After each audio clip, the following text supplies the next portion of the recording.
dentro de este principio hay 15 llaves de la estabilidad que usted tiene que conocer, ¿no? Quiero que no pierda la hilación, por favor, ¿sí? Porque de acá es un orden de las cosas y de las consideraciones. Primero, lógicamente, ¿qué hacemos? Diagnóstico y planificación. Y luego ya nos abocamos al plan de tratamiento como tal. Pero créanme, doctores, que lo más importante es el diagnóstico y la planificación, ¿sí? Si no, usted no sabe qué hacer. Entonces, quiero, por favor, que entienda que a partir del principio número 4 yo voy a empezar a desarrollar un protocolo, el cual usted tiene que tener consideraciones, ¿sí? Para separar y ordenar de una manera secuencial lo que a continuación se va a realizar, ¿sí? Entonces, el principio número 4, metas para la estabilidad. Y dentro de este principio 4, 15 llaves de la estabilidad. ¿Hasta aquí se entiende? Sí, doctor. Sí, doctor. Ok, bien. Sí. Mire, no voy a empezar de frente hablando de las 15 llaves. Primero quiero que me entienda este protocolo antes de empezar. Ya estoy en el principio 4, ¿ok? Pero antes de empezar en este principio. Ok. Tenemos, en todo tratamiento de ortodoncia, tenemos y estamos obligados a hacer planeación de tratamiento. ¿Ok? No sirve, escúchenme bien, no sirve un tratamiento de ortodoncia en el cual venga el paciente y tú por ganarte tus pesos, te valió el diagnóstico y te valió la planeación del tratamiento de ortodoncia. Es el camino directo al fracaso. Tú tienes la obligación de hacer un diagnóstico. Y es más, en base a ese diagnóstico que has hecho, hacer una planificación o un plan de tratamiento de tu caso clínico. ¿Sí? Tenemos que planear lo que le vamos a realizar al paciente. Y lo tenemos que escribir, escúcheme bien, lo tiene que escribir. Si usted no hace eso, ya, usted es simplemente un alineador de dientes que sepa Dios cómo le va durante el tratamiento de ortodoncia. Si usted no sabe diagnosticar y no sabe planificar, usted no llega nunca a un buen fin. ¿Sí? Eso es lo primero que él te dice antes de iniciar un tratamiento de ortodoncia. Y todo esto tenemos que tenerlo en la historia clínica. Y cada vez que venga el paciente, observar siempre el motivo de consulta del paciente y el diagnóstico. ¿Mm? Entonces, otro detalle es escribir, escúchenme bien, escribir no solamente lo que se le ha hecho en la cita que trabajó usted con el paciente, sino tiene que escribir lo que le hará en la siguiente cita. Si no, cuando viene el paciente, usted no sabe qué hacer. ¿Sí? O sea, él parte así, diciéndote, las cosas son así. ¿Cómo son? Oye, tienes que hacer diagnóstico y planificación de tratamiento. Tienes que escribir en la historia clínica qué es lo que has hecho en esta cita y qué es lo que le vas a ejecutar la próxima vez que se siente el paciente delante tuyo. Porque la memoria es frágil. Porque si no hacen eso, luego van a decir, ¿ahora qué le hago? ¿Qué tenía que hacerle?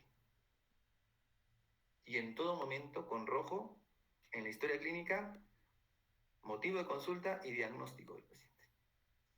Cada vez que el paciente viene, simplemente observo la historia y ejecuto. ¿Sí? Eso es así él parte diciendo.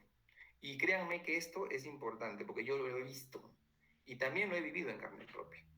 Yo no voy a decir de que yo no cometí los errores que todo el mundo comete, ¿no? En el sentido cual, de que viene el paciente, empiezan un tratamiento de ortodoncia y el diagnóstico, bueno, después lo hago, para después, se te complica el caso clínico. ¿Ok? Esto es un protocolo, esto es un orden que usted tiene que respetar y entonces, por favor, eso es lo que hay que hacer. ¿Sí? Entonces, miren, ¿cuál es la idea? Adelantarse a los hechos. Saber qué es lo que le vas a hacer al paciente, no adivinar. ¿Sí? ¿Ok? Tengo que saber a dónde voy, ¿sí o no? Y eso es el plan de tratamiento. Trazar el camino, ¿sí? La meta. Y el paciente lo tiene que saber, ¿no? Porque siempre los pacientes preguntan, doctor, ¿y cómo vamos? ¿Y cuánto falta? Y cuando no tienes diagnóstico ni plan de tratamiento, ni tienes el fin en la mente, entonces esto lo empiezas a engañar al paciente. ¿Sí? Y créanme que eso no es bueno para el protocolo ortodóntico. El protocolo ortodóntico, lamentablemente, yo alguna vez le mencioné, como ninguna especialidad me pide este orden. Entonces, si usted logra interiorizar lo que yo en este instante le estoy diciendo, usted va a hacer buenos tratamientos ortodónticos. Pero si usted se va a mandar sin hacer diagnóstico ni planificación, está pésimo. Ahora, ojo, diagnóstico y planificación no es lo que le manda el ¿cómo se llama? ¿Dónde mandan ustedes a hacerlos? El laboratorio. Exacto. No es lo que le manda el centro radiológico. ¿Sí? Una cosa es lo que le manda el centro y otra cosa es que usted se haya sentado a trazar ángulo por ángulo y analizar lo que tiene su paciente para saber qué hacerle. Olvídense que el diagnóstico es lo que les manda el centro radiológico. E inclusive muchas veces lo que manda no es confiable. Porque te dicen que es una clase 3 cuando evidentemente es una clase 2. No sé si les ha pasado alguna vez eso. Entonces, Alexander te dice eso, de entradita, te dice. Esa es la razón por la cual el diagnóstico se tiene que cobrar aparte. Porque usted se tiene que sentar, tiene que analizar, tiene que trazar, tiene que interpretar. ¿Sí? Para recién empezar un tratamiento de ortodoncia. Si usted no lo puede empezar. Así de sencillo. ¿Ok? Bien, entonces, miren, la estabilidad, ya hablando del principio, tiene factores que dependen del paciente. ¿Sí? O sea, si yo voy a hablar en este principio de estabilidad, tengo que también tener claro que hay factores que dependen del paciente. Por ejemplo, un primer factor es el crecimiento. Todos los logros que yo haga en la etapa de crecimiento van a ser más estables que los logros que yo obtenga cuando el paciente ya dejó de crecer. ¿Sí? Los logros. Sí, dígame. Doctor, disculpe. Creo que falta que acepte a una compañera. Sí, Alma Ávila, ¿verdad? Sí, sí, por favor, doctor, gracias. Ya la acepté. Perdón. Gracias, doctor. Ok, perdón. Entonces, la estabilidad tiene factores, ¿no? Y yo les había dicho, tiene factores que dependen del paciente, ¿ok? Del paciente. Y uno es el crecimiento. Si el paciente está en crecimiento, todo lo que yo logre durante mi tratamiento de ortodoncia va a ser más estable que cuando el paciente ya no está en crecimiento, ¿ok? Los hábitos son otra cosa que me marcan la estabilidad, porque si yo arreglo la forma, pero no arreglo la función, porque el paciente, por ejemplo, a lo mejor tiene una respiración oral, suelto el aparato y todo vuelve a su sitio, ¿ok? Entonces los hábitos es otro factor a considerar, ¿ok? Y por supuesto, el otro factor a considerar es la cooperación del paciente, ¿no? En cuanto, por ejemplo, a si me coopera usando sus retenedores o no usando sus retenedores, ¿no? O usando cierto tipo de elásticos o no usando cierto tipo de elásticos. Entonces, para la estabilidad hay factores que dependen del paciente. Entonces, yo estoy pendiente de que si crece o no crece, si solucioné hábitos y si coopera o no coopera. ¿Sí? Eso es por una parte. Fíjense que todavía estoy hablando de manera general. No he entrado todavía a ninguna de las 15 llaves de la estabilidad. ¿Ok? Pero quiero que más o menos vaya entendiendo el contexto de este principio. ¿Sí? Entonces, de ahora en adelante, usted no me empieza ningún tratamiento de ortodoncia si no se ha sentado a diagnosticar y a ejecutar un plan de tratamiento. ¿Sí? ¿Ok? Bien. Entonces, para que mis tratamientos sean estables, ¿sí? Hay cosas que yo no me puedo olvidar durante mi diagnóstico y mi planificación del tratamiento. O sea, hay cosas que tú se supone que te entiendes, ¿sí?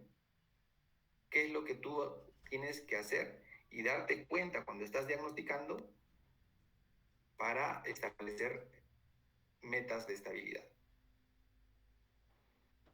¿Ok? Entonces, Alexandra tiene todo un estudio de esto, ¿no? Por eso dice acá, lo siguiente está fundamentado en practicar una ortodoncia basada en evidencia científica para garantizar la estabilidad de los casos clínicos. ¿Ok?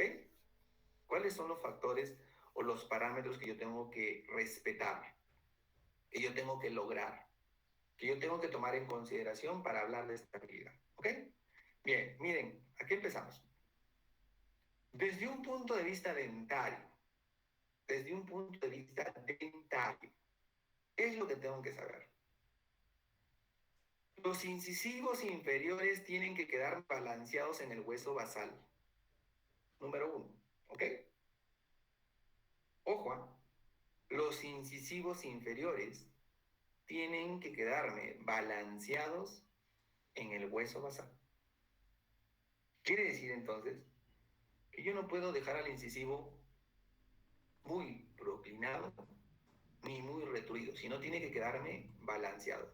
Mientras más balanceado lo deje, en razón a su hueso basal, ese incisivo o ese movimiento dentario va a ser estable. No se va a mover. ¿Ok? Parte por el incisivo inferior, fíjense. Te está diciendo, punto número 1, consideraciones dentarias nada más. La primera consideración dentaria me la vas a partir con el incisivo inferior, que me lo tienes que dejar balanceado en el hueso basal. ¿Ok? Entonces, por eso es que nosotros vamos a trazar el Tetragon Plus para que tú me digas, me interpretes cómo está partiendo ese paciente con su incisivo. ¿Dónde partió? ¿Está bien posicionado? ¿Está equilibrado? ¿O está muy vestibularizado? ¿O está muy lingualizado? De ahí partes. ¿Sí? Ahora, punto número 2. Incisivo superior posicionado para crear un buen ángulo interincisal. ¿Por qué el ángulo interincisal es importante para la estabilidad? ¿Por qué tiene que ser lo más correcto posible el ángulo interincisal que yo logre? Ustedes saben que el ángulo interincisal es el ángulo que se forma entre el eje del incisivo inferior y el eje del incisivo superior. Y acá en el punto número 2 está diciendo, oye, tienes que dejarme el incisivo superior de tal manera que forme un buen ángulo interincisal con el inferior. En otras palabras, ¿por qué esto es importante para la estabilidad? Porque un buen ángulo interincisal te garantiza una buena desoclusión del sector posterior. ¿Sí?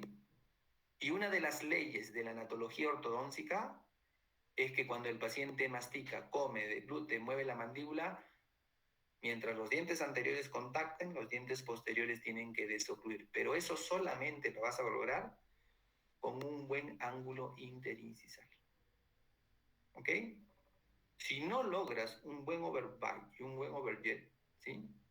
O mejor dicho, un buen ángulo interincisal, entonces puede haber recidiva, ¿sí? Entonces, ¿qué saco por conclusión de este segundo punto? No se vale que tú me digas, oiga doctor, era clase 3 y ya pues más o menos lo dejé borde, ¿no? Porque eso no es estable, ¿sí?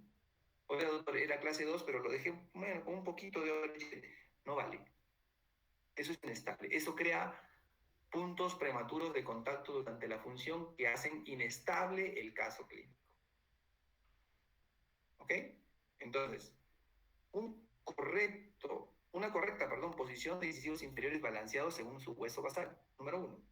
Número 2, tengo que formar con el incisivo inferior al incisivo superior, llevarlo a que de tal manera formen un ángulo correcto para garantizar la dinámica mandibular. ¿Ok? Estoy hablando factores a considerar para la estabilidad desde un punto de vista dental. Número 3, no se puede expandir el canino, ¿no? Prevención de la expansión canina.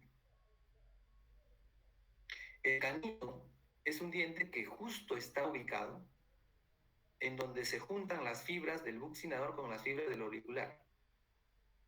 Y cuando tú hablas, ríes, gesticulas, la mayor presión que soporte el arco es a nivel de esa pieza.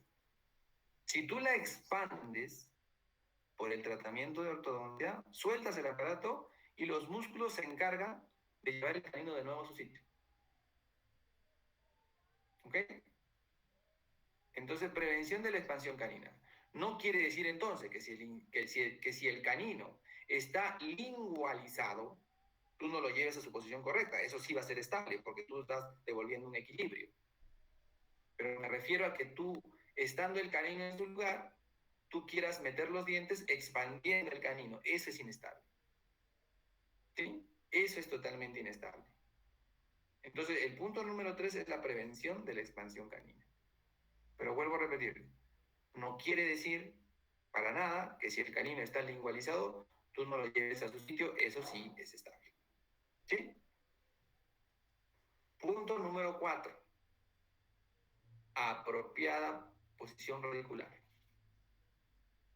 O sea, en otras palabras, el paralelismo radicular. La masticación es soportada cuando las raíces están verticales o paralelas. Si yo dejo las raíces en una no correcta posición, va a venir la fuerza de la masticación y me va a mover los dientes a cualquier lugar o por cualquier lugar. Esa es la razón por la cual, para garantizar la estabilidad, nosotros queremos que las raíces estén casi paralelas. Son pocos los ortodoncistas que después de terminar su tratamiento de ortodoncia se atreven a tomar una radiografía panorámica para garantizar que se haya logrado este factor.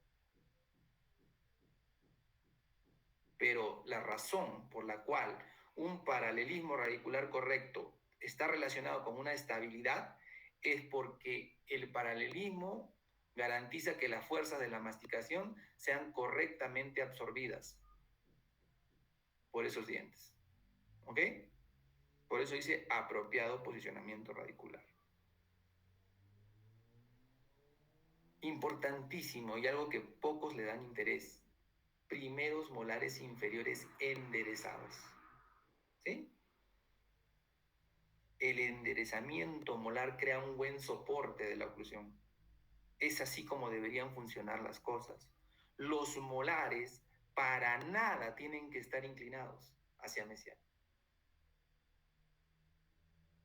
Para garantizarme la estabilidad funcional de la masticación y de una correcta oclusión funcional, escúcheme bien, los molares inferiores tienen que estar enderezados.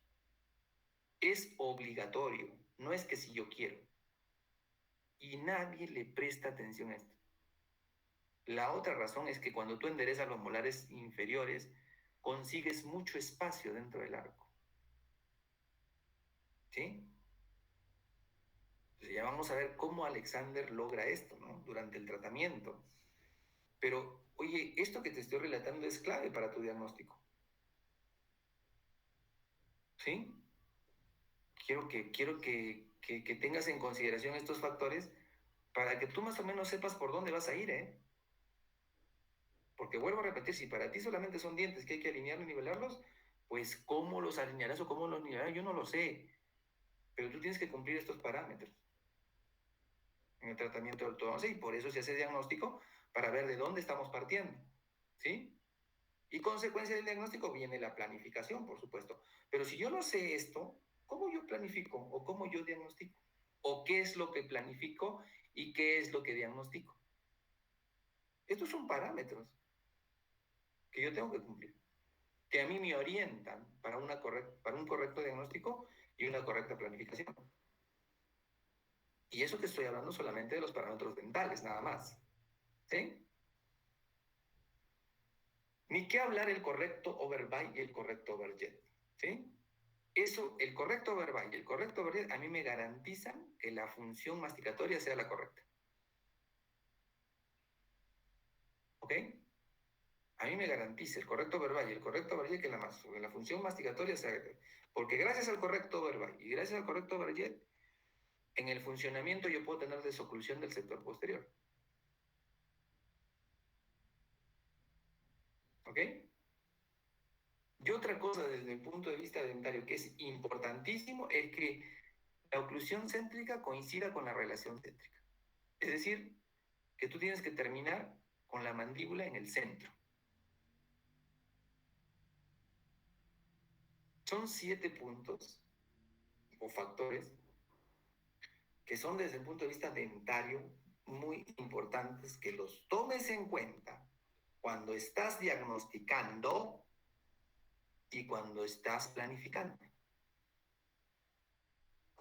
Si a ti se te va esta onda, no sabes por dónde vas o por qué camino estás yendo. ¿Sí? Entonces, estos son, desde un punto de vista dentario, factores a considerar para garantizar que, ¿de qué estamos hablando? ¿En qué principio estamos? En el cuarto. ¿Cómo se llama?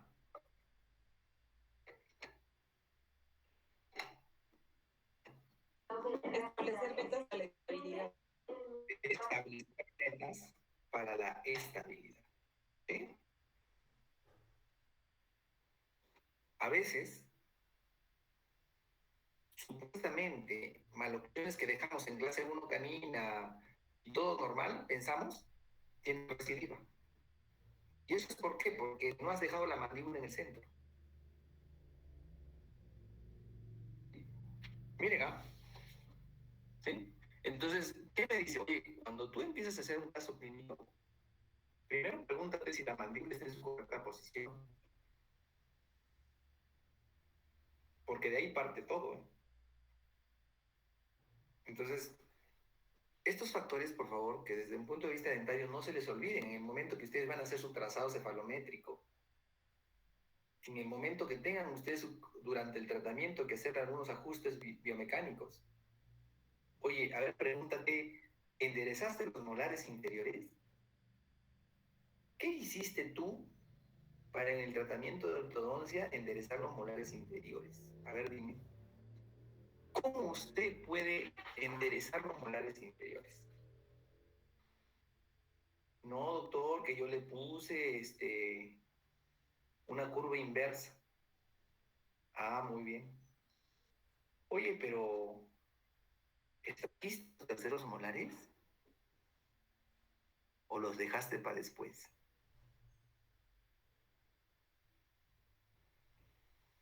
Por eso es que uno tiene que estudiar esto.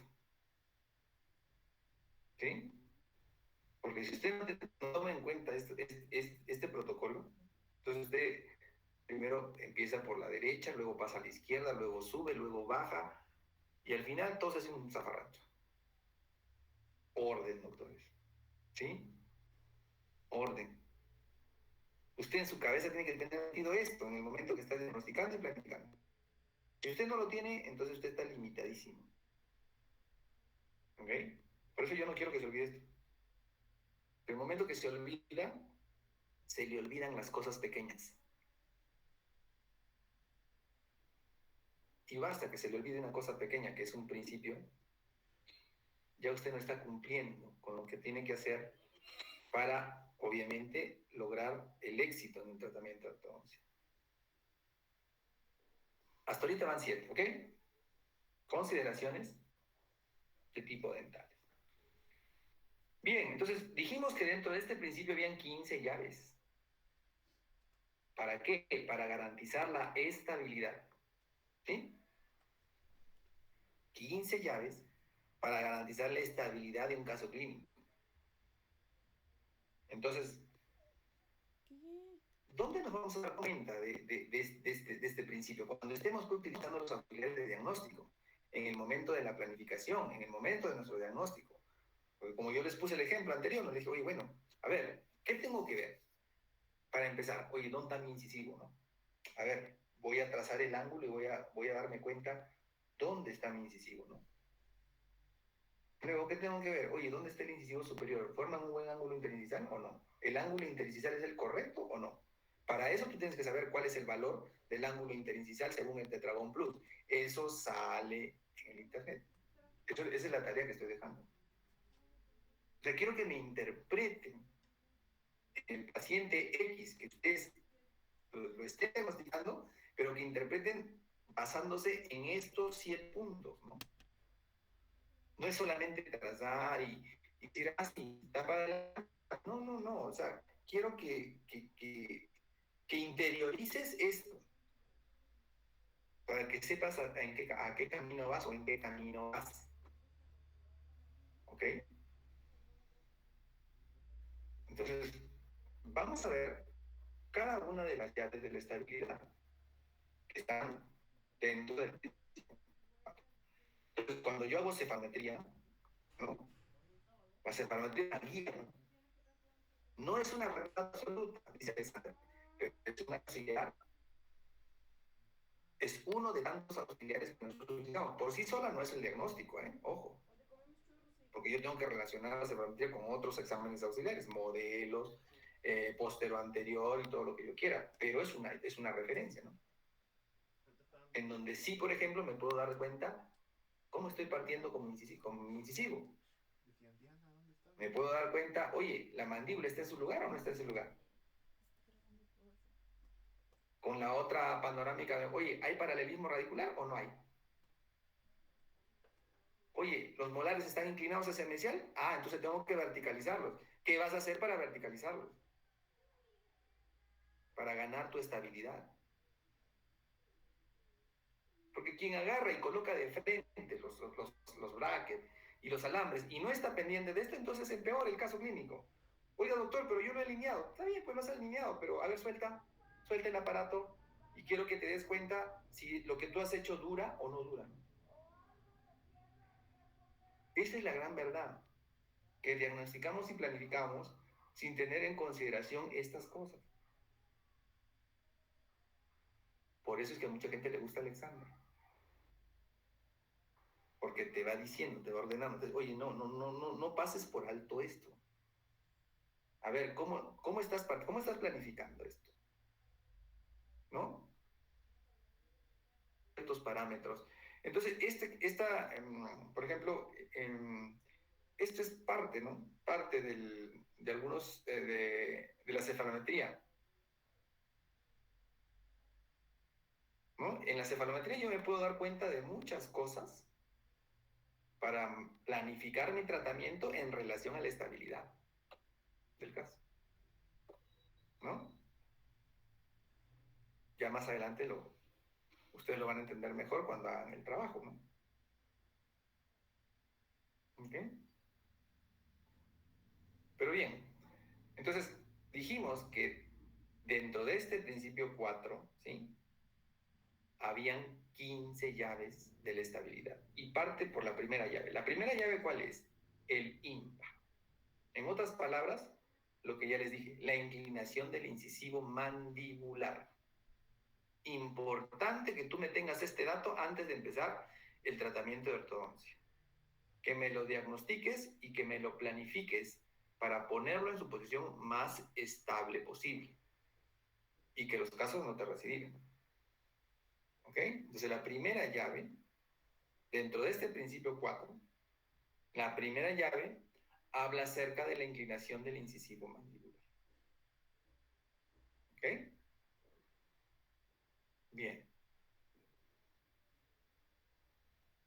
Y él parte diciendo esto, ¿no? Objetivo cefalométrico, medida, ángulo deseado.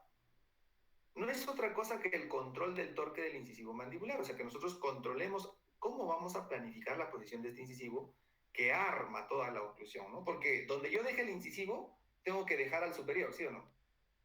Entonces, por eso es importante planificar, pero tengo que dejarlo en una posición estable, pues tampoco lo voy a dejar en una posición inestable,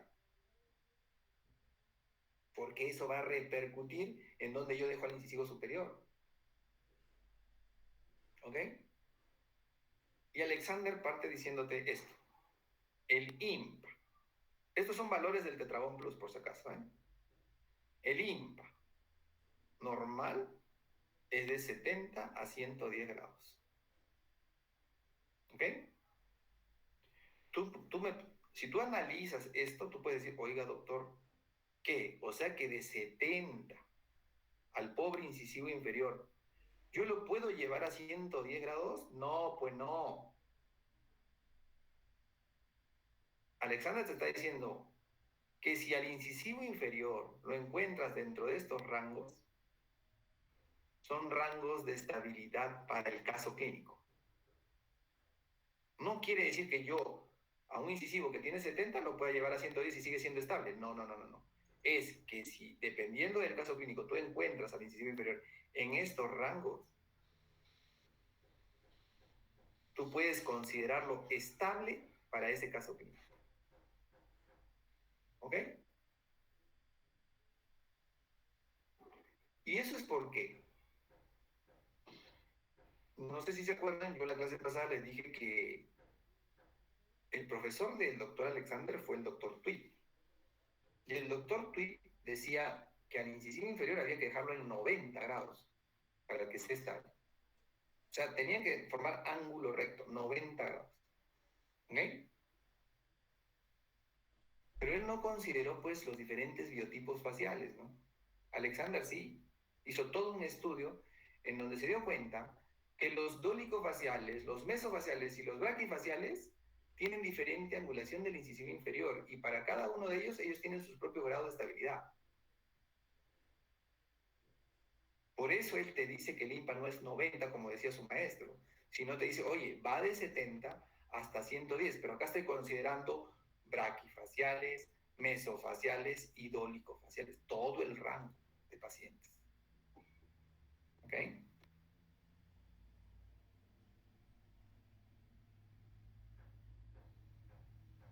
Entonces, él es Tweed, el profesor de Alexander, dijo, ¿cuál es la posición más estable del incisivo inferior? Él decía que era 90 grados. Y se cometían muchos errores, ¿por qué? Porque todos queríamos dejar el incisivo inferior en 90 grados. Y a veces eso causaba alteración del rostro facial. ¿Sí? O sea, mejoraba yo la posición, pero malograba el perfil. Entonces, pues el alumno siempre está para mejorar al maestro. Hizo un estudio de investigación y dijo, no, yo voy a considerar como estable al IMPA que me venga entre estos rangos. ¿Por qué? Porque estoy considerando los diferentes biotipos faciales. En otras palabras, diciendo, es que no puede ser lo mismo, pues, para un braquifacial, la posición de un incisivo inferior, que para un dólico facial, que para un mesofacial. No pueden ser lo mismo 90 grados. Y sí tiene razón, porque el tejido en el braqui o la cantidad de hueso en el braqui no es igual en el dólico y tampoco es igual en el mesofacial. ¿Ok? ¿Por qué en el braquifacial hacemos menos extracciones que en el dólico facial? Tomando en consideración lo que les acabo de decir. Porque lógicamente al tener más hueso, tienes más posibilidad de ubicación del incisivo. Y al tener menos hueso, tienes menos posibilidad de ubicación del incisivo. ¿Y quién tiene más hueso? ¿El dólico o el braqui?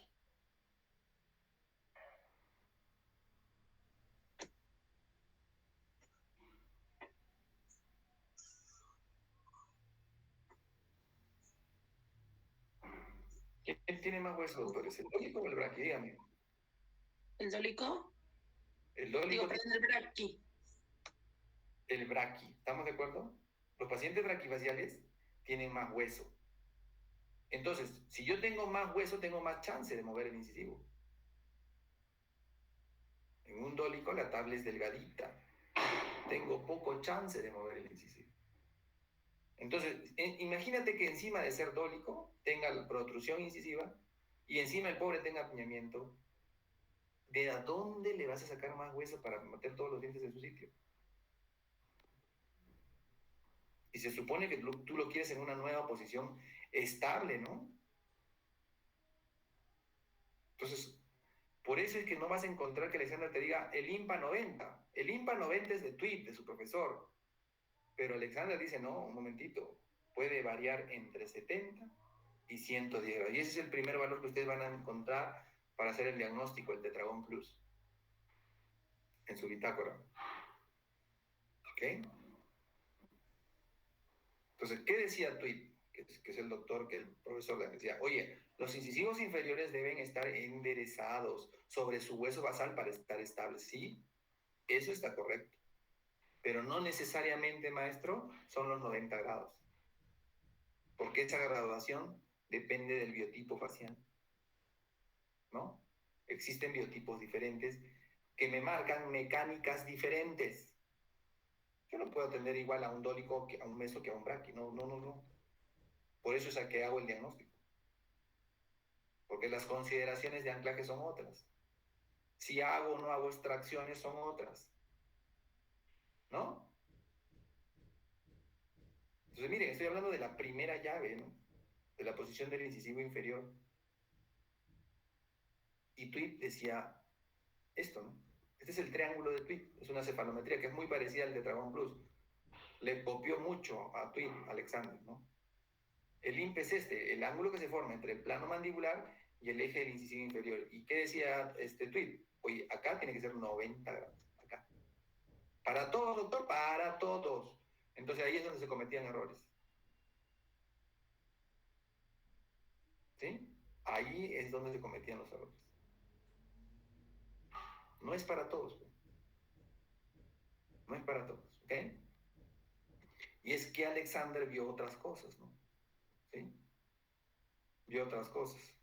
Este es el IMPA, ¿no? Ángulo, plano mandibular, incisivo, IMPA, así se llama. Ustedes en los congresos van a oír hablar, el IMPA de tanto, dicen así, ¿no? Tenía el paciente un IMPA de, cuando inició el tratamiento tenía un IMPA de, no sé, tantos, y cuando terminó el tratamiento tenía un IMPA de tantos. ¿Qué están viendo? Estabilidad. Ellos no te van a explicar lo que yo te estoy explicando pasito por pasito. ¿Qué significa? No, no, ellos simplemente dicen, el IMPA es de tantos y pasó a tantos. Allá, ¿lo dejó estable o no lo dejó estable para el biotipo? Se supone que eso tú entiendes en el congreso. ¿Sí?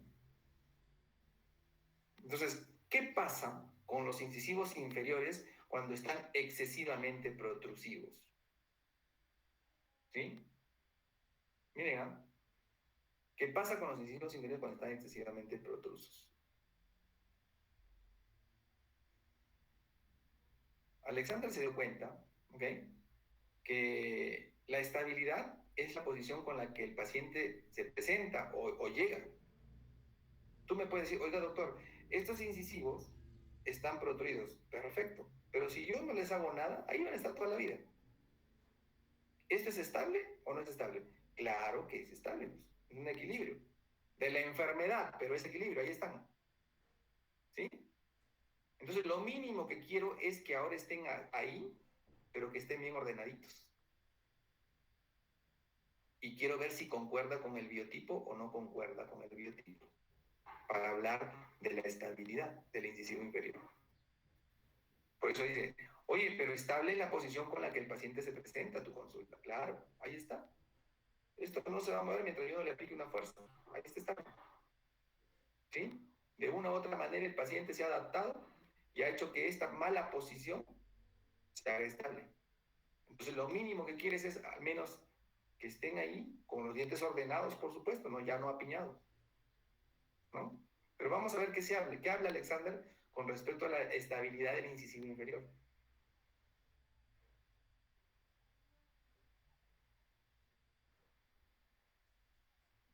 Los quiero acá. ¿Esto es estable? Claro que es estable. Lo que pasa es que está apiñado. Pero los quiero aquí ahora, en esa posición estable, pero ordenados. ¿Qué vas a hacer para lograr eso, no? Porque acá dice, mientras no se haya realizado la ortodoncia, los dientes están allí toda la vida y no necesariamente son los 90 grados, ¿sí o no?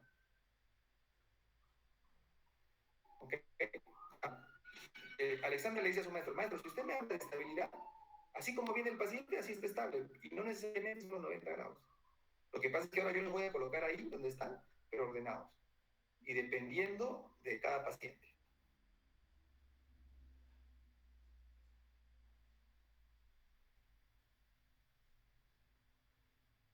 Alexander encontró esto, dijo así, en otras palabras, un rango estable varía entre 70 y 110 grados. ¿Sí? Ese es el IMPA de Tetragon Plus, no el IMPA de Tweed, de la cefalometría de Tweed. El INPA de la salometría de PIT son 90. El INPA del tetragón plus, así usted va a encontrar 70, 110 grados. Entonces, de acuerdo a lo que usted encuentra en su paciente, si está en este rango, usted dígame, oye, ¿cómo es mi paciente? ¿Es dólico, es mixto o es braqui? ¿Está bien que tenga esta angulación? Y está bien, ya, entonces vas a establecer una biomecánica preparada para ese paciente. Tú sabes en ese paciente, si te toca un paciente braqui, tú sabes que ese incisivo lo puedes llevar un poquito más adelante. Oye, pero si te empieza un dólico, no, porque ya hablamos que el dólico tiene menos hueso que el braqui. ¿Okay? Entonces, ¿qué encontró Alexander? Lo siguiente. Encontró en este paciente es un paciente dólico facial con el aumento del tercio inferior. Dólico, pues. Encontró que los dólicos faciales tenían una inclinación menor a los 90 grados y es estable en ellos, porque su hueso alveolar es pequeño en espesor. ¿Estamos? Perdón. O sea, en los dólicos faciales, ¿sí? La estabilidad de los dólicos faciales es normal que esté menos de 90, es decir, la estabilidad, ¿sí? ¿Por qué? Porque este hueso aquí está limitado, no es como el hueso del braquio. Entonces es normal para el dólico una estabilidad menor a 90, es normal, 75 acá, acá, ¿sí? ¿Qué es lo que encontró los braquifaciales? Miren, encontró lo siguiente, encontró que los braquifaciales tenían una inclinación mayor a 90 grados y es estable, este caso por ejemplo de 100. Entonces, yo tengo que saber partir, qué es, para partir, mejor dicho, qué es lo normal en un dólico, qué es lo normal en un braqui. Es la razón por la cual a los braquis no les hago estas cosas, porque tengo chance de llevar un poquito los incisivos más comparado con los dólicos faciales. En cambio, los dólicos faciales son limitados por la cantidad de hueso. Acá hay bastante hueso. Me da chance. ¿Ok? Entonces, el rango que establece de INPA estable es entre 70 a 110 grados, lógicamente considerando el biotipo que tiene el paciente. Y en este momento usted acaba de aprender que en los dólicos faciales puede ser que los incisivos estén un poquito hacia atrás y en los braquifaciales puedo darme el chance de una ligera biprotrusión. Y eso es estable para ese patrón facial, ¿no? Para ese estilo de crecimiento del paciente.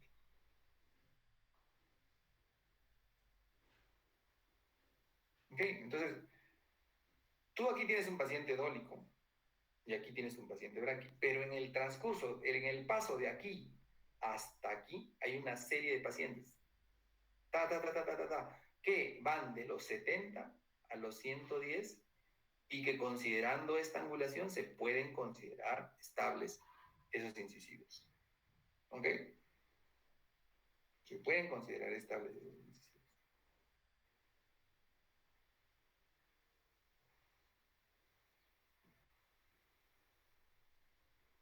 Si los incisivos inferiores necesitan ser enderezados, o sea, están muy adelante, las extracciones generalmente son indicadas para garantizar la estabilidad. ¿Sí? O sea, imagínate, no sé, un dólico, y encima de ser dólico, que los incisivos pues, salgan totalmente proclinados, ¿no? ¿Sí? Entonces, ¿qué es lo que dice? Oye, si tus incisivos inferiores parten por estar demasiado vestibularizados, o sea, se están saliendo de la norma, y necesitas enderezarlos para garantizar la estabilidad de tu caso clínico, no dudes en hacer las extracciones. Más aún si el paciente es dólico todavía. Por eso dice, las extracciones son generalmente indicadas. Un factor fundamental, por supuesto, es la estética, ¿no? El paciente. Y él tiene como máxima lo siguiente, solamente extraigo cuando mi diagnóstico es biprotrusión. ¿Sí?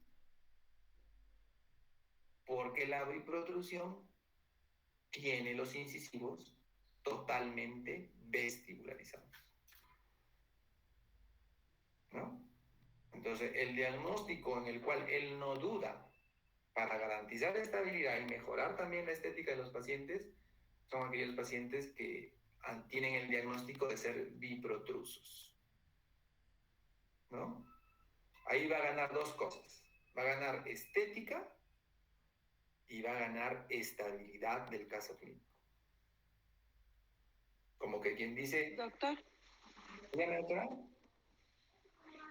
yo tengo una pregunta. Bueno, quizá yo creo que lo vamos a ver más adelante, pero, o sea, las angulaciones que se recomiendan en los dólicos y los brackets, está con el Alexander ya pegando los brackets. O sea, Claro. ¿cómo logro yo dar esa, o sea, ya pegando el bracket bien? Claro, mira, esa es una pregunta. Inclinación se va. Claro, es una pregunta muy interesante. Mira, una de las cosas, no sé si se acuerdan, la primera clase, yo les hablé del aumento de la distancia interbracket, ¿sí? Que caracterizaba a los... Ustedes ahora que ya compren sus brackets de Alexander, se van a dar cuenta que hay unos brackets que son single bracket, no son brackets gemelares. ¿Sí? Sí. ¿Y eso qué ha hecho? Ha aumentado la distancia interbracket, ¿ok? Pero ¿sabes qué, doctora? Al aumentar la distancia interbracket, tú tienes la gran chance de empezar con arcos rectangulares que no te permiten la vestibularización incisiva. Cuando tú empiezas con arcos redondos, te guste o no te guste, tus incisivos se van a proclinar. Pero cuando tú empiezas con arcos rectangulares, ya le voy a dar el... tú ya estás controlando. ¿no? Claro. ¿Sí me entienden? ¿Sí? Sí, doc. Ese es lo que yo quiero que entiendan. O sea, ya te está diciendo que, mira, ya te dijo una gran cosa. Oye, si tu diagnóstico, tú necesitas vestibularizar los incisivos inferiores, empieza con arco rectangular. Pero si tus incisivos inferiores ya están vestibularizados, empieza con arco rectangular si ya están vestibularizados. Y si no, si los necesitas llevar para adelante, empieza con arco redondo. Pero ya te dijo, ¿eh? Y eso salió al azar o me lo inventé, no. Eso salió de haber medido el ángulo en el cual o con el cual el paciente empezaba. ¿Sí o no? Sí, doctor. Claro. Entonces te está ordenando, ¿te das cuenta cómo te está ordenando? Te está diciendo, no me hagas las cosas así por así o al azar. Piensa primero, diagnostica, planifica y luego ejecutas. Pero que no se te olviden estos puntos, por favor. Porque si no lo haces así, estás desordenado. Definitivamente estás desordenado. Y con el desorden en ortodoncia no se llega a ningún lado. A ningún lado. ¿Ok? Entonces, no lo duda cuando es paciente biprotruso. No lo duda en extraer. Y si encima de biprotruso dólico, peor todavía. No lo duda. No lo duda. Porque quiere ganar estabilidad. Porque los incisivos inferiores sí pueden tener un rango de, pero no tanto. Menos todavía en los dólico-faciales. ¿Ok?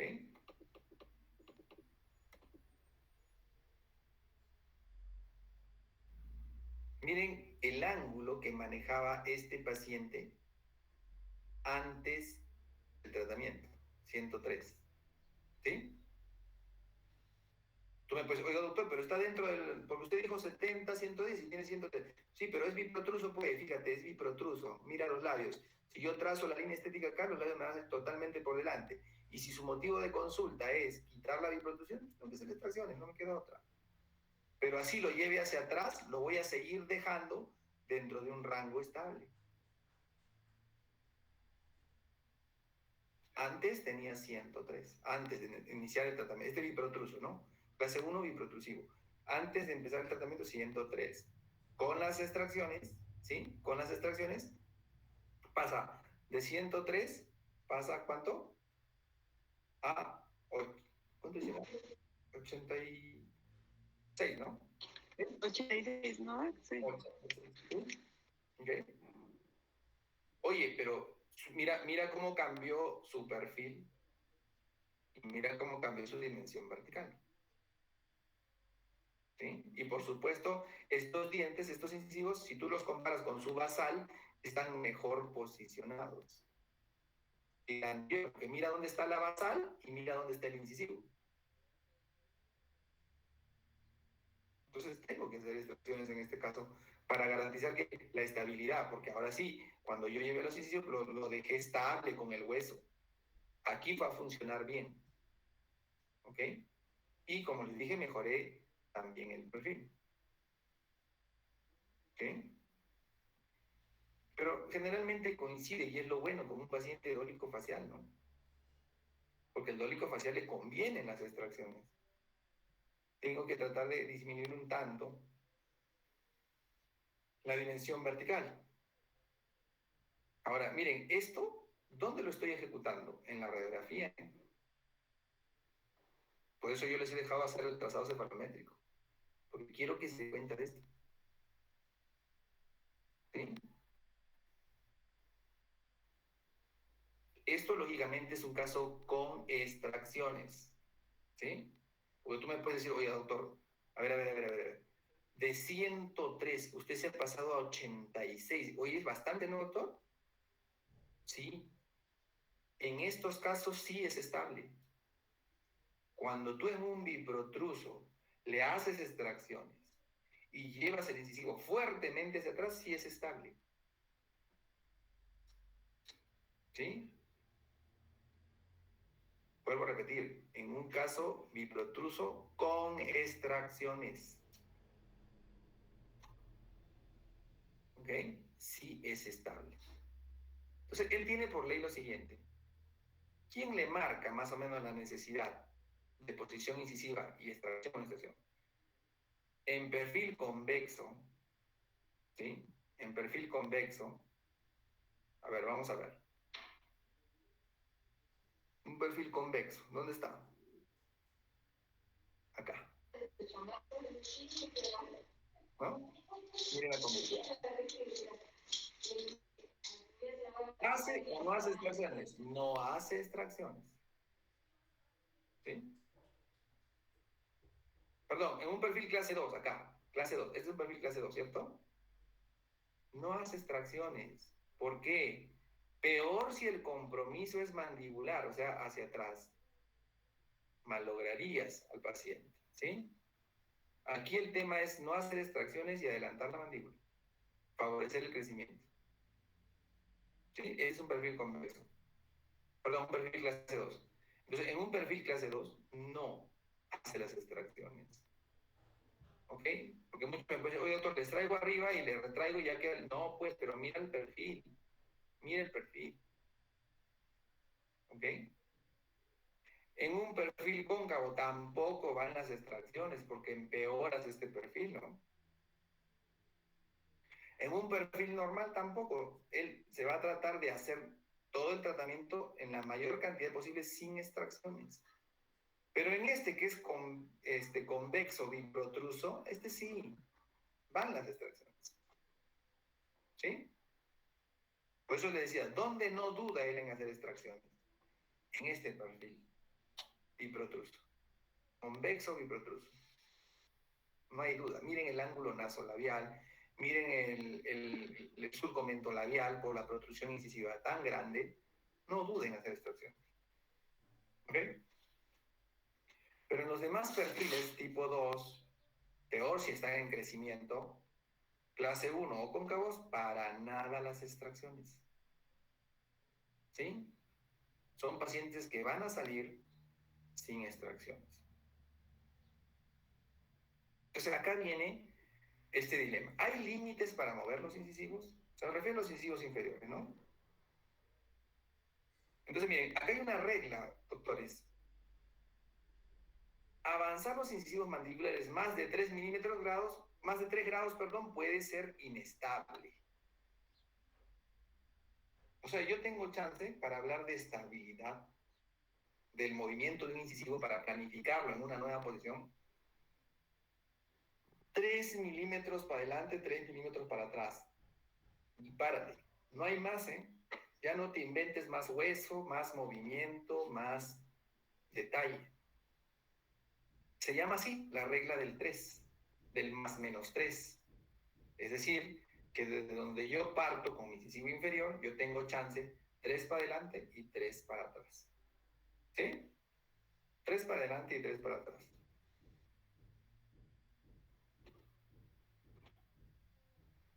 Incisivo mandibular labialmente. 3 milímetros, 3 grados, por favor, 3 grados, se refiere a la conversión a 1.4 milímetros, que me lleve el incisivo para adelante o que me lleve el incisivo para atrás.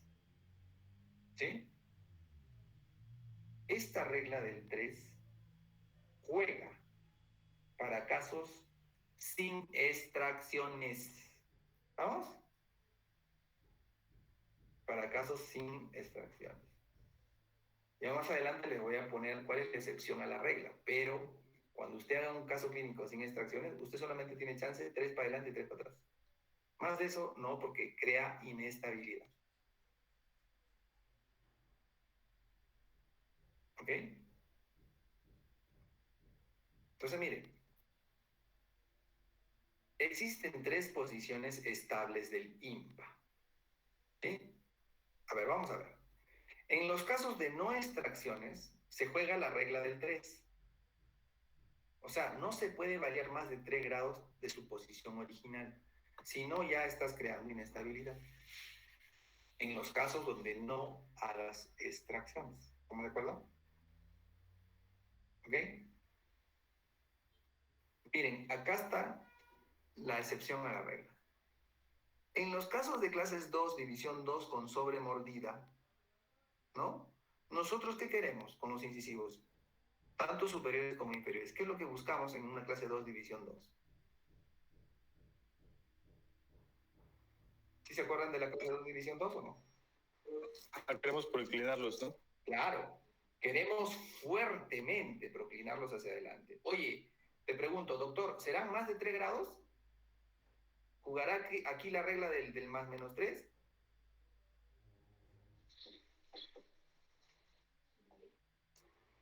Pues sí, seguramente los casos son más, ¿no? Claro, son más.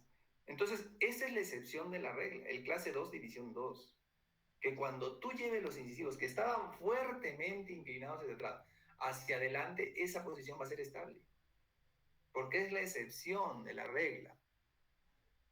¿Sí me entienden? Y lo otro es en el caso del biprotruso, que los tiene fuertemente hacia adelante y tú quieres llevarlos hacia atrás más de 3 grados y para eso vas a hacer extracciones. También es estable. Por eso dice, existen 3 posiciones estables del IMPA. ¿Ok? Cuando tú quieres fuertemente con extracciones a un biprotruso llevar para atrás, es estable. Cuando en un clase 2, división 2, tú quieras más de 3 para adelante, porque los incisivos seguramente, como dice el doctor, son más de 3, también va a ser estable. Pero en otras maloclusiones, ¿sí? Donde no hagas extracciones, solamente puedes más menos 3 nada más. Jugarte con la regla de más menos 3. Más de eso no puedes.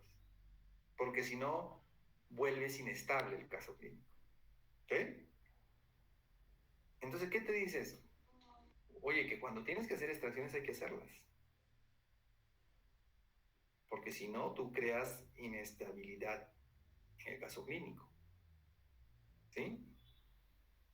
Entonces, la regla del más menos 3 juega para los casos donde no hay extracciones. Sí, pero la excepción es la clase 2, división 2, donde tienes que fuertemente, no hacer extracciones, por supuesto, ¿no? Porque en la clase 2, división 2, acuérdense, no se hacen extracciones porque generalmente el paciente es braquifacial.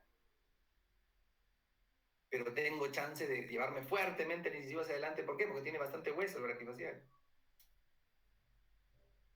¿Sí? En el caso de un biprotruso, en donde los incisivos están fuertemente hacia adelante, como están inclinados hacia adelante, tengo bastante chance de llevarme hacia atrás y eso va a ser estable. Al contrario, lo estoy colocando en su posición estable.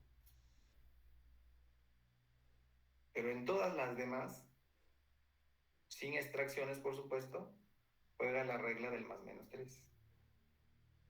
Que les dije, ¿no? ¿Equivale a cuántos? 1.4 milímetros del incisivo para adelante o para atrás. ¿Ok?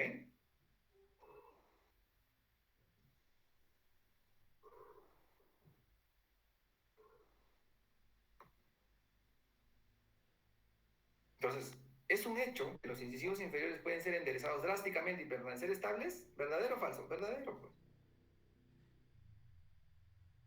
Ya te dije, en un clase 1 biprotusos están fuertemente inclinados hacia adelante, tú haces extracciones y te lo llevas fuertemente hacia atrás. Más de 3 y va a ser estable. ¿Por qué? Porque estás colocando el incisivo en su correcta inclinación. ¿No?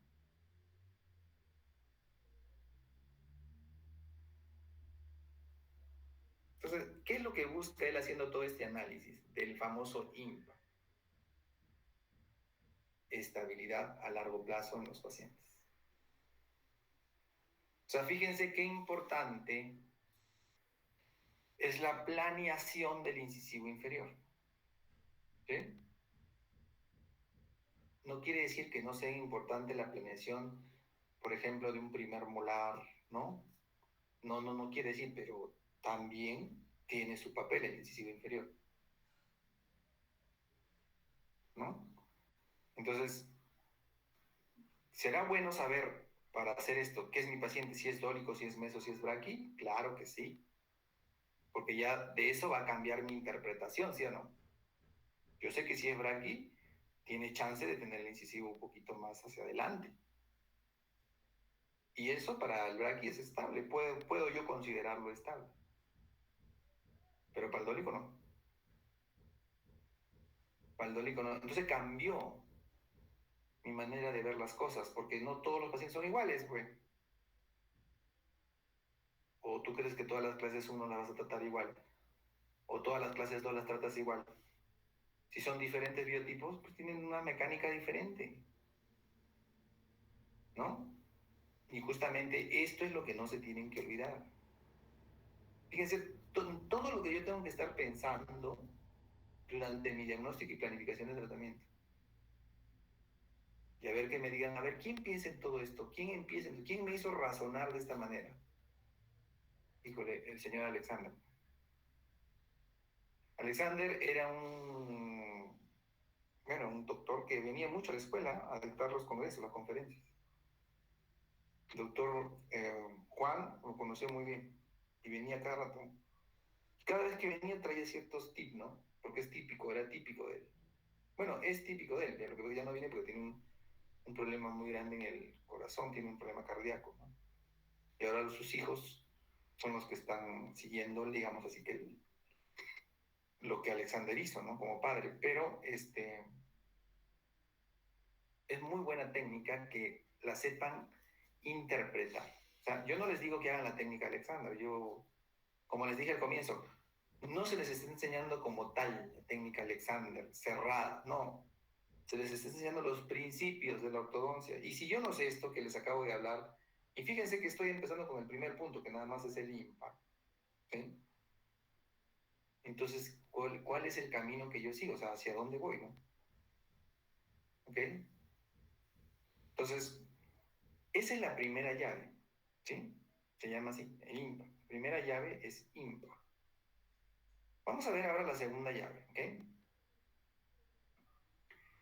La segunda llave se llama así, ángulo del plano mandibular. En otras palabras, la dimensión vertical. ¿Cómo juega la dimensión vertical considerando la estabilidad del caso clínico, ¿no? Yo les dije, ¿no? Es importante saber si es dólico, si es mesoyebre, y eso tiene mucho que ver con el ángulo del plano mandibular. Porque lógicamente planos mandibulares más inclinados, ¿sí? Hacia abajo, te dan la idea de un paciente dólico, ¿no? Y planos mandibulares menos inclinados, más horizontales, probablemente te den la idea de un paciente braqui. Y eso ya cambió las cosas. Tan solamente ese detalle ya cambió las cosas. Pero ahorita estamos en la segunda llave. Vamos a analizar este ángulo. Y fíjense que sigue siendo la cefalometría, ¿eh? ¿Sí? Plano mandibular, ángulo del plano mandibular. Eso es lo que vamos a ver, ¿ok? Bien. El tetragón dice lo siguiente. SN, plano mandibular, me tiene que medir entre 35 y 41. Si se fijan, también el rango es amplio. ¿Sí? ¿Qué estoy viendo aquí? ¿Qué control vertical voy a hacer yo durante el tratamiento de ortodoncia? Oye, si es 41, clase 2, ¿será lo mismo que atender a un 35, clase 2? No, pues no. ¿Ok? Entonces, el ángulo SN, plano mandibular del tetragón blue, va entre 35 a 41. Entre 35 y 40. Y vamos a ver cómo interpreto yo esto para hablar de estabilidad. ¿Ok? Ya pasé la primera llave, que es la inclinación del incisivo inferior. Ahora voy a hablar acerca del control vertical, ¿no? Que en otras palabras es el ángulo del plano mandibular.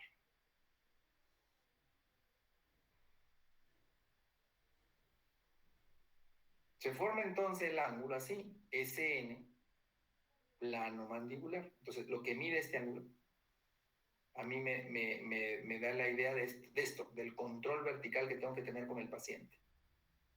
¿Sí? Por supuesto que los dólico-faciales tendrán este ángulo más aumentado y los braquifaciales tendrán este ángulo más aumentado. Pero ¿de qué? O sea, ¿cómo yo relaciono esto con la estabilidad? Ahorita te voy a decir. ¿Okay? ¿Sí? Entonces, SN plano mandibular, la norma para el tetragón plus es la que tienen acá, 35 a 41. Y si bien es cierto, por supuesto, no vamos a terminar toda la cefalometría, pero ya es algo que ustedes tienen que averiguar, ¿no? En eso consiste la tarea. Ok. Entonces, miren, hay pacientes definitivamente de ángulo cerrado, hay pacientes de ángulo medio y hay pacientes de ángulo abierto. ¿De a qué ángulo me refiero? Pues del ángulo mandibular. ¿Sí? Pero lo que pasa es que dependiendo de cada uno de estos, la estabilidad a considerar es diferente, pues. ¿Ok? Dependiendo de cada uno de estos, la estabilidad a considerar es diferente y por supuesto la biomecánica también es diferente. ¿Ok? Miren, este es un paciente que tiene un ángulo cerrado. Acá está. Ángulo cerrado. Ángulo cerrado braquifacial. ¿Cierto? ¿Qué me gustaría como plan de tratamiento? Aumentarle un tantito la dimensión vertical. Eso le iría mejor a este pobre ángulo cerrado. Pero no quiere decir que yo lo vaya a pasar de braqui a dólico. Eso no existe en el tratamiento entonces. Simplemente es buscar un mejor equilibrio, nada más. Yo no puedo transformar pacientes braquifaciales en dólico-faciales. No, su naturaleza y toda la vida él va a ser braquifacial. Lo que pasa es que le puede aumentar un tanto su dimensión vertical, pero dentro de los parámetros de braquifacial. Entonces, a este señor que tiene el ángulo cerrado, oye, yo le empeoraría el problema si le hago extracciones, ¿sí o no? Claro, porque de por sí el pobre ya tiene la dimensión vertical disminuida y tú llegas encima y le vas a hacer extracciones, le quitas más soporte a la oclusión y la mordida se profundiza más y se empeora el caso clínico. ¿No? Este es un paciente de ángulo cerrado.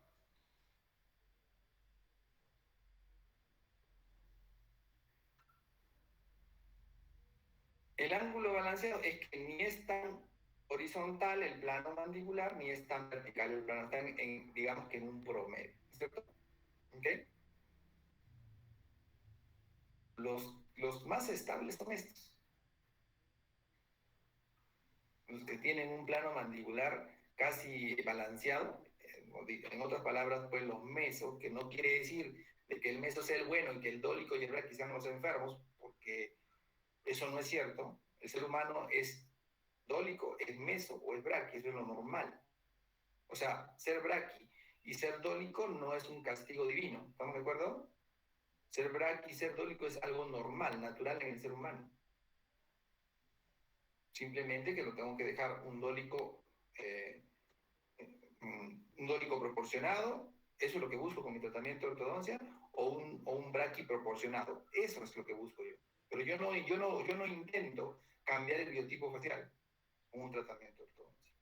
Entonces, hay mecánicas que les van bien al patrón braqui, hay mecánicas que les van mejor al patrón dólico, ¿no? ¿Sí?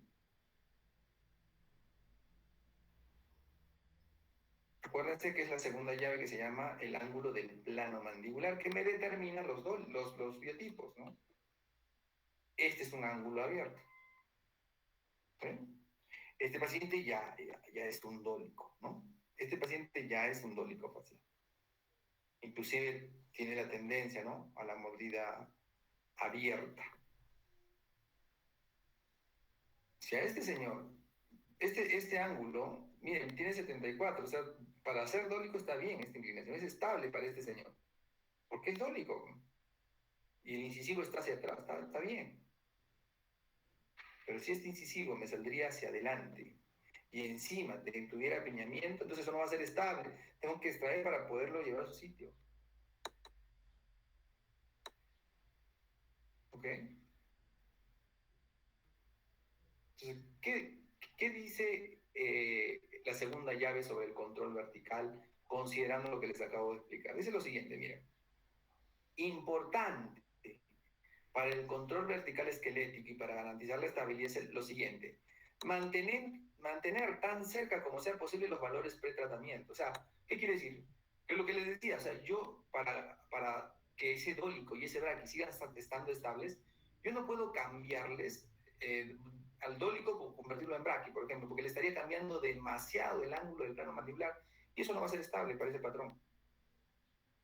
Por eso dice mantener tan cerca como sea posible los valores pretratamiento. En pacientes con ángulo bajo debe incrementarse la dimensión vertical, ¿no? Pero tampoco que de braqui lo pase a dólico, no. Simplemente dice incrementarse.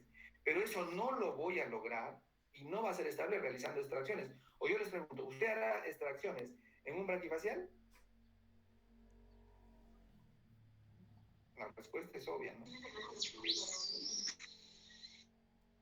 La respuesta es obvia. ¿Qué tipo de arco extraoral usará en un paciente con ángulo bajo?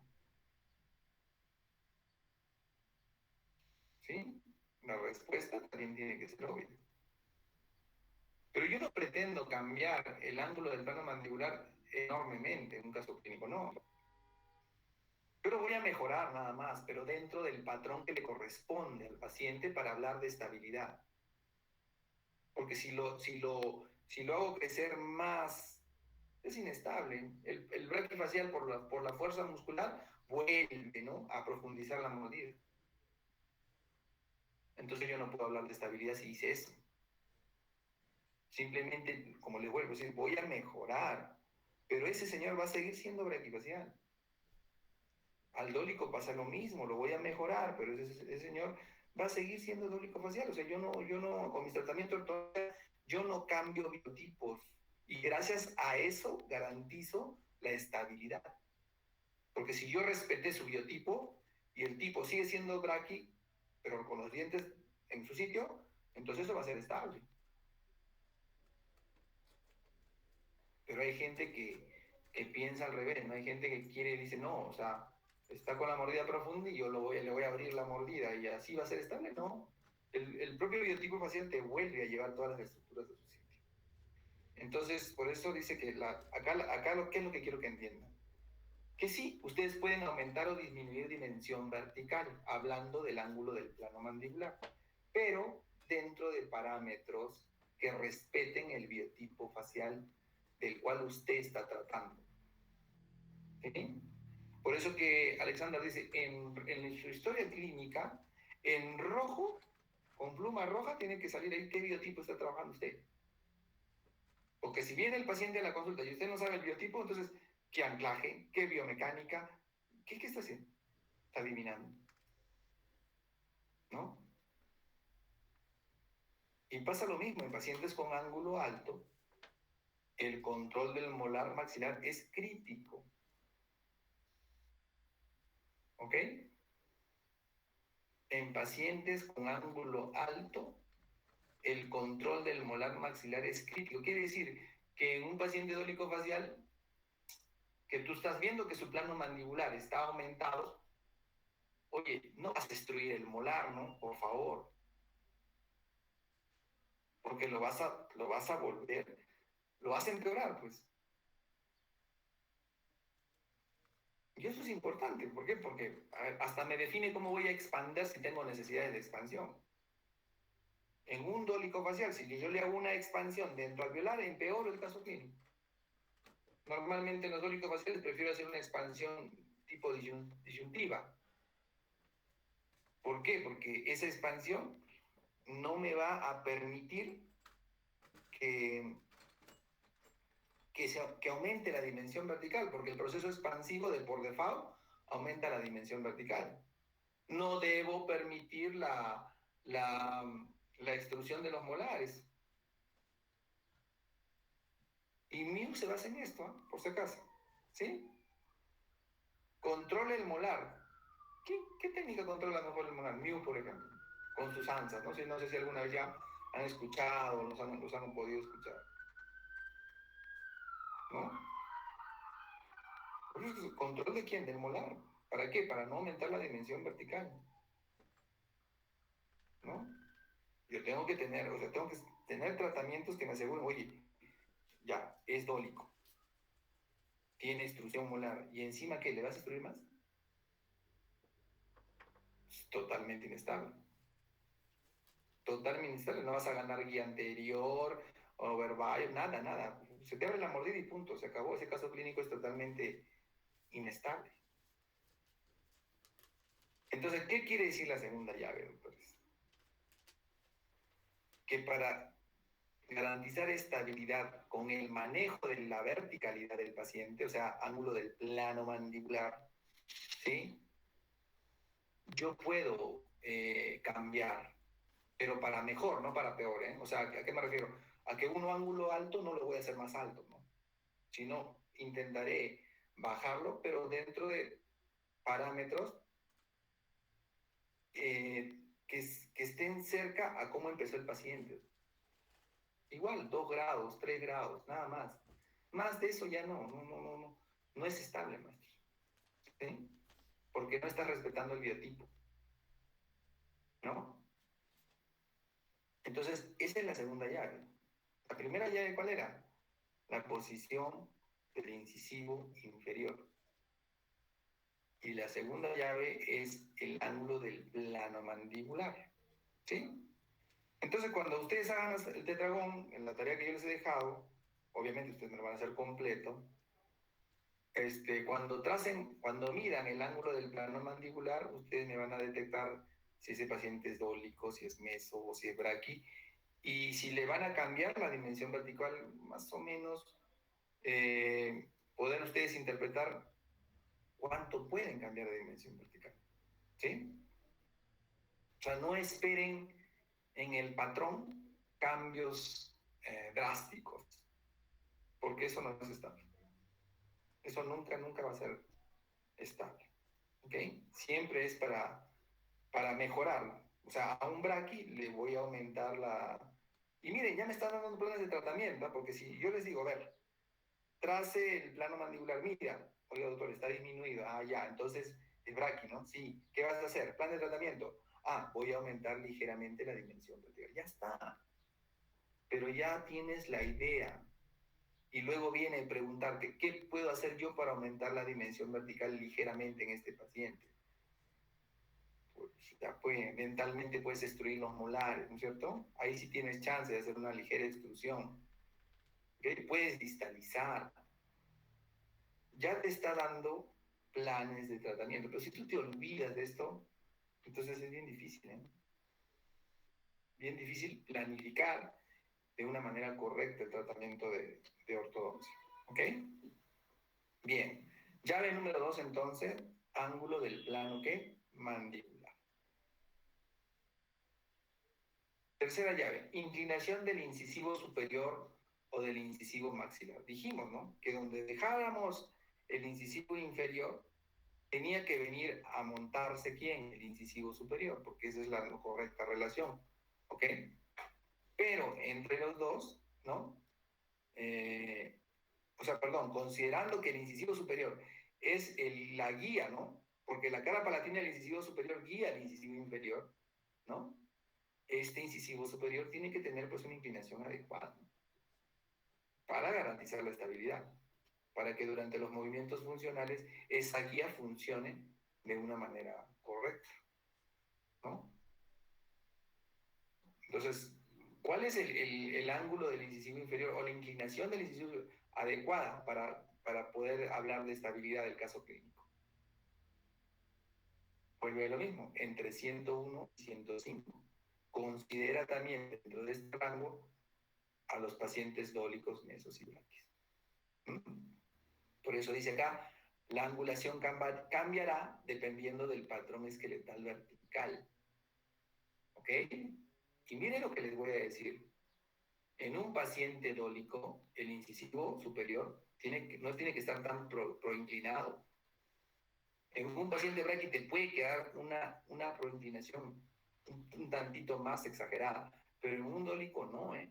En un dólico los incisivos no puedes tú vestibularizarlos, porque empeoras la estabilidad. O sea, no hay una coordinación correcta del inferior con el superior.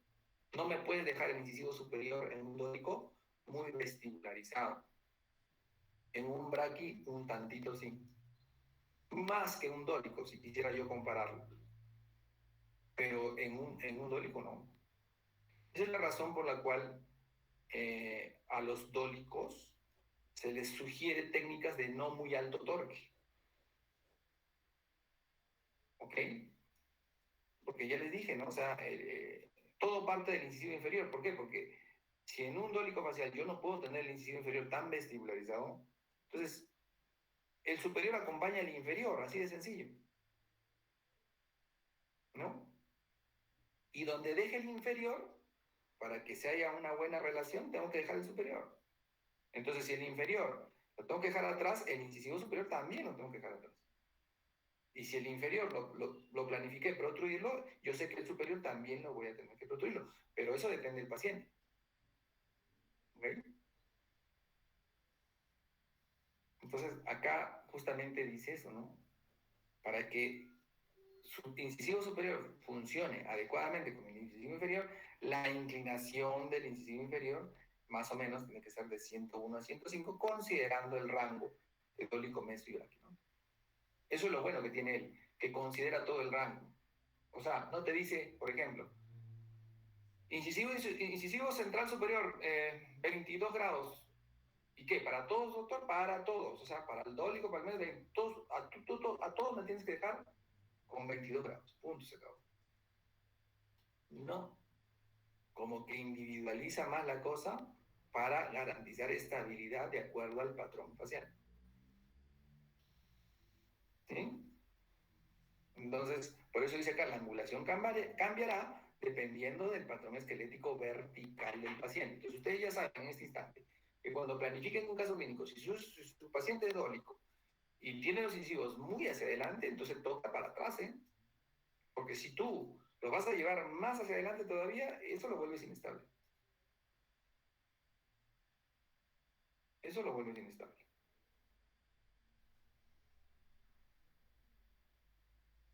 Entonces, en el tetragón se mide así, más o menos, ¿no? Ustedes ya van a ver ya cuáles son los ángulos que se forman, ¿no? Y miden este ángulo, ¿no? Para determinar esta posición de este incisivo. Y con esto, por supuesto, yo voy a definir en mi plan de tratamiento cómo controlar, ¿no? Al incisivo maxilar. ¿Para qué? Para lograr una adecuada guía incisiva, por supuesto. Oye, si te está saliendo esto aumentado, pues tienes que llevarlo para atrás para que haya una buena guía y no haya recidiva de tu tratamiento de ortodoncia. ¿Ok? Entonces, resulta que yo tengo chance, como les dije anteriormente, en los pacientes que son dólico-faciales, yo no puedo llevarles el incisivo muy hacia adelante, no puedo. Estoy restringido, porque acá hay poco hueso y porque se vuelve inestable la situación. ¿Sí? Encima que tiene la mordida abierta, entonces el overbite y el overjet se empeora y no hay estabilidad. O sea, al no haber un correcto overbite y overjet porque tiene la mordida abierta, encima tú lo quieres llevar más hacia adelante, entonces pierdes estabilidad del caso clínico. Por todo lo que estamos mencionando, ¿no?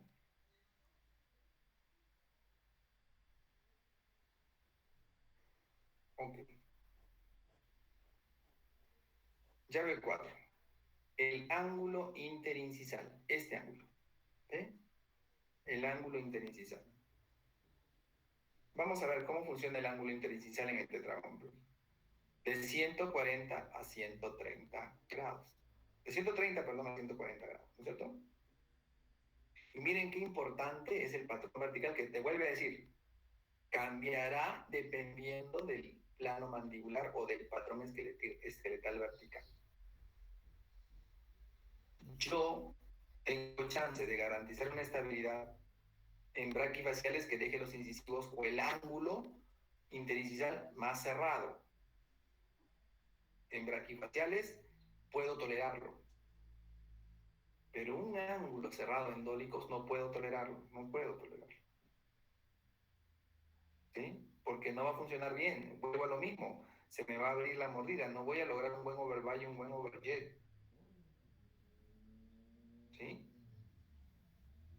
Aquí ya me está hablando en conjunto, ¿no? Incisivo superior e incisivo inferior. El ángulo interno, oye, 130, 140 se puede hablar de un rango de estabilidad, pero también dependiendo cambiará del tipo vertical, de la situación vertical.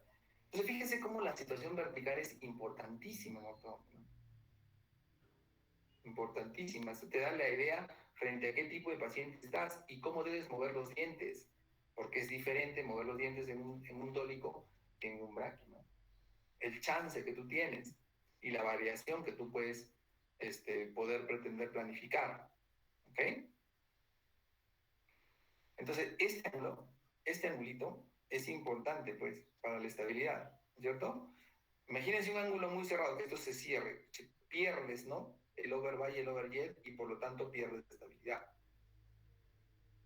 Y al contrario, un ángulo que esté muy abierto, ¿no? Como en el clásico, estás tan abierto que profundizas la mordida y ya causas daño a nivel de la articulación temporomandibular, la mandíbula está atrapada, una serie de problemas, ¿no? Entonces tú tienes que tratar de rondar por estos ángulos, ¿no? Al terminar el caso clínico, 130 y 140. Pero por supuesto, o sea, estará más pegado a 140, ¿no? Más pegado a 140 si es braqui y más pegado a 130. Perdón, más pegado a 130 si es dólico y más pegado a 140 si es braqui. Porque tú sabes que eso para ese paciente es estable. Entonces, automáticamente ya te dio o ya te dijo de qué manera tú tienes que mover esos dientes. Pero si se te olvida todo esto, entonces ahí viene el problema. No te importa vestibularizar. No te importa que el paciente se haga más biprotruso, total. Se ven alineados. Sí están alineados, pero no están en su posición correcta. No están en su posición estable. Entonces, si hablamos de que, si te pregunto, oye, ¿tú crees que eso que está alineado, no estando en su posición estable, te va a funcionar correctamente? Eso no te va a funcionar. Eso va a ser recidivante totalmente. Porque los dientes atrás van a estar chocando en las diferentes funciones masticatorias y que te los va a mover, ¿eh? Te los va a mover, definitivamente. Entonces, miren todo lo que entra en juego en la planificación, ¿no? Por eso yo les dejo, busque Tetragon Plus. Para que usted, así como le estoy explicando, usted empiece a razonar, ¿no? Ah, ya, este es dólico, debería tener su incisivo más o menos acá, y lo tiene acá, entonces la planificación es tal. ¿Sí?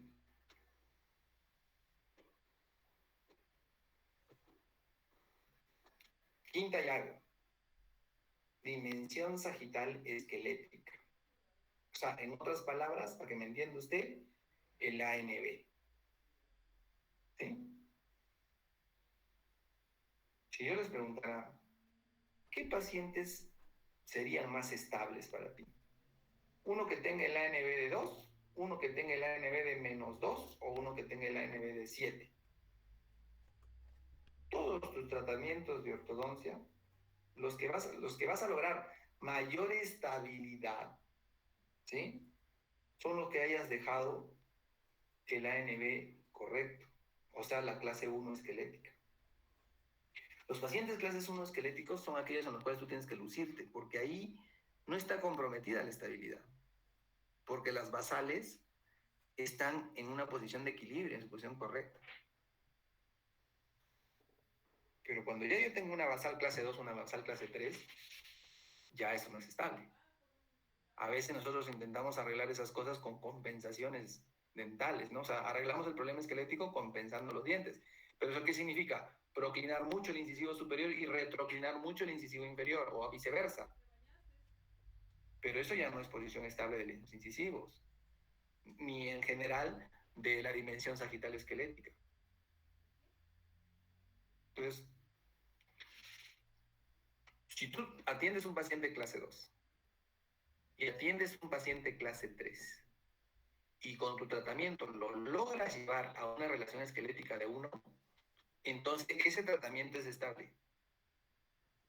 ¿Estamos? O sea, la mejor garantía de estabilidad es que tengas relaciones esqueléticas de clase 1. Y en el tetragón también sale esto, de la ANB. ¿Sí? Entonces tú con esto puedes tú planificar, claro que sí, porque si es 2, ¿qué quieres con la mandíbula? Oye, llevarla a clase 1, ¿no? Y si es 3, ¿qué quieres con la mandíbula? Llevarla también a clase 1. ¿Para qué? Yo quiero eso porque yo sé que las relaciones esqueléticas de clase 1 son las más estables, pues. ¿Ok? Entonces, este Tetragón Plus me habla de un ANB de entre 1 a 3 grados estable. ¿Sí? Este es el cambio deseado. Entonces, cuando ustedes miran en el tetragón, oye, un paciente tiene 5 o 6, oye, esqueletalmente es inestable, ¿no? Porque ahora piensa, ¿no? ¿Qué vas a hacer para que las basales las coloques tú en una posición estable? En una posición de clase 1, en otras palabras, ¿no? No, que voy a usar un arco estoral para que la mandíbula alcance al maxilar y se establezca la clase 1. Perfecto. No, que voy a usar un adelantador mandibular para que se establezca la relación esquelética. Perfecto. No, que voy a cambiar los planos de oclusión para que la mandíbula se centre a clase 1. Perfecto. Pero ya estás diciéndome planes de tratamiento y por qué. ¿Sí? Y tú me puedes preguntar acá, oiga, doctor, ¿y los pacientes que ya no tengo chance de mover la mandíbula? Pues esos son los que se van a cirugía ortognática, pues. ¿Sí? Estos son los que se van a cirugía ortognática. Entonces, en el tetragón vas a encontrar los siguientes. Parecido a Steiner esta parte, ¿no? SNA y el ANB, ¿no? Entonces tú mides esto. ¿Qué estás midiendo? La relación maxilomandibular, ¿no? Y dependiendo de eso, tú te estás dando un pronóstico o una idea de qué tan estable o inestable es tu caso. Si es clase 1, pues tienes muy buen pronóstico, es bastante estable. Pero si es clases 2 o clases 3, solamente con los dientes tú intentas arreglar la mala relación esquelética, entonces es un caso clínico que algunos lo llaman compensación, pero es inestable. ¿Sí? Cuando tú compensas un caso clínico con los dientes, un problema esquelético, el paciente toda la vida tiene que usar su retención. No sé si han visto una retención de 3 a 3, un alambrito en la arcada inferior, ¿no? Si tú quitas ese alambrito y tú compensaste, como es inestable, porque las basales no están en clase 1, los dientes automáticamente adquieren una posición de recidiva. Entonces, ¿qué es lo que quiero que se les quede en esta quinta llave y última que voy a tocar por el día de hoy? Que el paciente que más estable que puedes tener, y de mejor pronóstico, por supuesto, es el paciente que tenga el ANB1. ¿Sí? Los pacientes ANB2, ANB3, yo los quiero volver estables. Pero ¿cómo los voy a volver estables? Oye, transformando esas relaciones esqueléticas clase 2 y clase 3 en clase 1. Perfecto. Lograste el objetivo. Y estás teniendo un paciente estable. Pero si tú dices, no, yo ya no puedo mover la mandíbula, ya va a quedar nomás en clase 2, nomás los dientes los voy a poner en clase 1, pues tendrá que usar su contención toda la vida, porque eso cuando lo sueltes, o sea, si no usa contención, tú lo sueltas y eso, los dientes van a recidivar. ¿Ok? Los dientes van a recidivar. Entonces, pacientes con un ANB, en conclusión, ¿no? Pacientes con un ANB de entre 1 y 3 grados son altamente estables después del tratamiento de ortodoncia. ¿Sí? Son altamente estables. Porque un ángulo ANB de 1, con un ángulo ANB no tú logras un equilibrio muscular, pues, un equilibrio basal, un equilibrio dental, sellado labial, todo eso te garantiza la estabilidad, ¿no? Y por supuesto, el ANB al final de cuentas se refleja en los tejidos blandos del paciente, ¿no? Claro. Claro. Un buen perfil está relacionado o es compatible con un ANB tipo 1, ¿no? Y un perfil inadecuado tipo 2 o tipo 3, pues el ANB no... Perdón, el perfil no es el correcto, ¿no? Porque el ANB tampoco es el correcto. Entonces,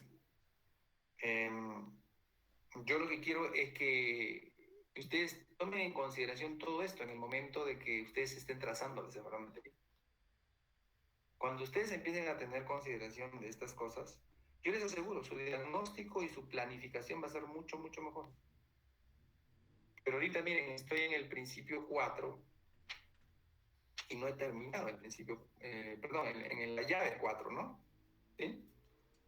5, Perdón, en la llave 5, ¿sí? En la llave 5. Y no he terminado el principio 4. El principio, 20 principios, imagínense. Pero son todas las, digamos, todas las consideraciones que a él no se le escapa ni una. Le está diciendo, oye, mira esto, mira el otro, mira el otro, mira el otro. O sea, tienes que estar en todas, en el tratamiento, en el diagnóstico y planificación en ortodoncia. En todas. ¿Sí? Entonces, los mejores pacientes que tú tengas, hablando, ¿no?, de la llave 5, de la consideración sagital, es el que tiene ANB de entre 1 a 3. Esos son los pacientes más estables que vas a tener. Los demás, contención de problema. O va a tener, y no te extrañes si el 3 o el 2 te dice, doctor, mire, se me volvieron a mover los dientes. ¿Por qué? Porque son inestables. Los has dejado en una posición inestable. Ahora, obviamente, me vas a decir, ok, doctor, pero depende, pues hay de clases 3 a clase 3, por supuesto, porque las clases 3 que ya son muy exageradas se van a cirugía, ¿no? Igual las clases 2. Pero eso no quita que no establezcas el rango de estabilidad, ¿no? Si yo termino un tratamiento, o sea, como corolario aquí, ¿no? Si yo termino un tratamiento de ortodoncia con las basales en clase 1, mi caso es estable. Por supuesto, o sea, no solamente entra en juego la basal, sino también cómo lograste tu intercuspidación dentaria y todo esto, ¿no? Porque tampoco no vamos a decir que con un solo factor. Pero aquí te lo está degregando para que tú sepas cómo van sumando los factores para hablar de estabilidad en un caso clínico. ¿Sí? De hecho, la aparatología, actualmente, Alexander, quien lo patrocina, es American Orthodontic, ¿no? Y él vende su aparato, o sea, su bracket como LTS, o sea, estabilidad a lo largo del tiempo, long time. Y dicen estas cifras, LTS, estabilidad a lo largo del tiempo. O sea, él considera mucho esto para el diagnóstico y planificación del tratamiento. Para hablar de tratamiento, lógicamente, de estabilidad. ¿Okay? Y bueno, y como les decía, aquí el ANB se refleja en el perfil del tejido blando, ¿no? Él utiliza la línea de Holdaway, que ustedes también la van a ver en el Tetragon Plus, ¿sí? De dónde a dónde va la línea, cómo se traza. Eso es importante también para que ustedes tengan la idea de cómo están las basales, ¿no? Si esta línea está correcta, entonces las basales probablemente estén correctas, pero si la línea no está correcta, las basales, por supuesto, también tendrán una posición o un tamaño incorrecto, ¿ok? Bien, como nosotros nos vemos cada 15 días, doctores, ya sí tienen claro la tarea que tienen, ¿no? Sí, doctor. Ok. Acuérdense que nos estamos quedando en la diapositiva